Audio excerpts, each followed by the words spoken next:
স্বপ্ন সেটা নয় যেটা মানুষ ঘুমিয়ে ঘুমিয়ে দেখে। স্বপ্ন সেটাই যেটা পূরণের প্রত্যাশা মানুষকে ঘুমাতে দেয় না। জীবনে চলার পথে বাধা আসতেই পারে, তাই বলে থেমে যাওয়ার কোনো অবকাশ নেই। যেখানে বাধা আসবে সেখান থেকেই আবার শুরু করতে হবে। পৃথিবীতে কোনো মেয়েই 6টা গাড়ির মালিক ছেড়ে 6 প্যাকওয়ালা ছেলেদের সাথে যাবে না।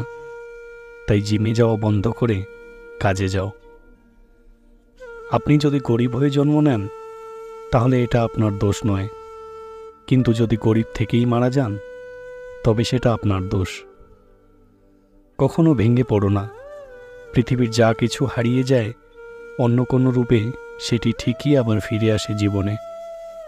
আপনার দর্শন ও স্বপ্নকে নিজের সন্তানের মতো লালন করুন, কারণ এগুলোই আপনার চূড়ান্ত অর্জনের প্রতিচিত্র হয়ে উঠবে। একজন প্রথম শ্রেণীর কর্মকর্তার প্রয়োজন হয়ে থাকার চেয়ে একজন চতুর্থ শ্রেণীর কর্মচারীর প্রিয়জন হওয়া অনেক সম্মানের।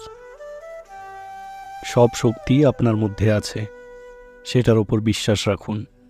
এটা বিশ্বাস করবেন না যে আপনি দুর্বল। দাঁড়ান এবং আপনার মধ্যেকার দৈবতের চিনতে শিখুন। যে মানুষ বলে তার আর শেখার কিছু নেই, সে আসলে মরতে বসছে। যতদিন বেঁচে আছো শিখতে থাকো। পৃথিবীর সবচেয়ে বড় দূরত্ব কোনটি জানো? না, জীবন থেকে মৃত্যু পর্যন্ত উত্তরটা সঠিক নয়।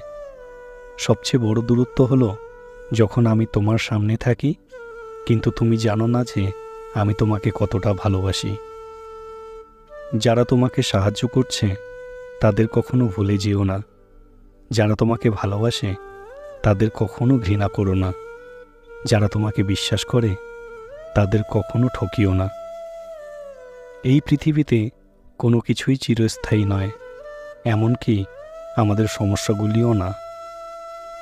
জীবন অনেকটাই সাইকেল চালানোর মতো একটা বিষয়। পড়ে যেতে না চাইলে তোমাকে অবশ্যই চালিয়ে যেতে হবে। ভগবানের অনেক নাম আছে এবং তাকে বিভিন্ন মাধ্যমে পাওয়া যেতে পারে। তুমি তাকে কী নামে ডাকো এবং কিভাবে তার পূজা করো এটা কোনো বড় বিষয় নয়। গুরুত্ব এটাই যে তুমি তাকে নিজের ভিতরে কতটা অনুভব করো। যা কিছু আপনাকে শারীরিক, বৌদ্ধিক এবং আধ্যাত্মিকভাবে দুর্বল করে তোলে সেটাকে বিষ ভেবে প্রত্যাখ্যান করুন। আমাদের এই প্রার্থনা করা উচিত না যে বিপদ যেন আমাদের উপর না আসে, বরং আমাদের এই প্রার্থনা করা উচিত যে আমরা সমস্ত বিপদের নির্ভয়ে মোকাবিলা করতে পারি। অতীতের সাফল্য হয়তো তোমায় ভবিষ্যতের ব্যর্থতার দিকে নিয়ে যাবে, কিন্তু তুমি যদি প্রতিটি ব্যর্থতা থেকে শিক্ষা নিতে পারো তবে দিন শেষে তুমি ফের সফল হবেই। অনুকরণ নয়, অনুসরণ নয়, নিজেকে খুঁজুন, নিজেকে জানুন, নিজের পথে চলুন। সারাদিন চলার পথে যদি কোনো সমস্যার সম্মুখীন না হও তাহলে বুঝবে তুমি ভুল পথে চলেছ। আমরা যদি নিজেদের বদলাতে পারি তবে পৃথিবীর প্রবণতাও বদলে যেত। একজন মানুষ যেমন তার নিজস্ব স্বভাব পরিবর্তন করেন, তেমনি তার প্রতিও বিশ্বের দৃষ্টিভঙ্গি বদলে যায়। অন্যেরা কি করে তা দেখার জন্য আমাদের অপেক্ষা করার দরকার নেই। কারো জন্য অপেক্ষা করো না। যা তুমি করতে পারো তা নিয়েই শুরু করো। ইচ্ছাশক্তি জগৎকে পরিচালিত করে থাকে। নিজের উপরে বিশ্বাস না এলে ঈশ্বরের উপরে বিশ্বাস আসে না। দুঃসময়ে কোনো অপমান গায়ে মাখতে হয় না। সুসময় আসলে তাকে চোখে আঙ্গুল দিয়ে দেখিয়ে দিন। এই জীবনটা কেঁদে ভাসিয়ে দেওয়ার চাইতে হেসে উড়িয়ে দেওয়া অনেক ভালো। জীবনে কঠিন পরিস্থিতির সম্মুখীন না হলে সফলতার আনন্দ কখনোই উপভোগ করা যাবে না।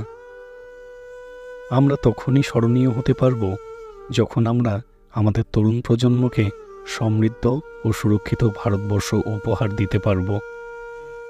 দুনিয়া আপনার সম্বন্ধে কী ভাবছে সেটা তাদের ভাবতে দিন। আপনি আপনার লক্ষ্যগুলিতে দৃঢ় থাকুন। দুনিয়া একদিন আপনার পায়ের সম্মুখীন হবে। জীবনের সফলতা অর্জনের জন্য নিজের লক্ষ্যের প্রতি অবিচল ও নিষ্ঠাবান থাকতে হবে। জীবন ও সময় পৃথিবীর শ্রেষ্ঠ শিক্ষক। জীবন শেখায় সময়কে ভালোভাবে ব্যবহার করতে, আর সময় শেখায় জীবনের মূল্য দিতে।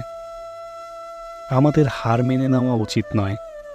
কোনো সমস্যায় যাতে আমাদের হার না মানাতে পারে, তার জন্য নিজেকে প্রস্তুত রাখতে হবে।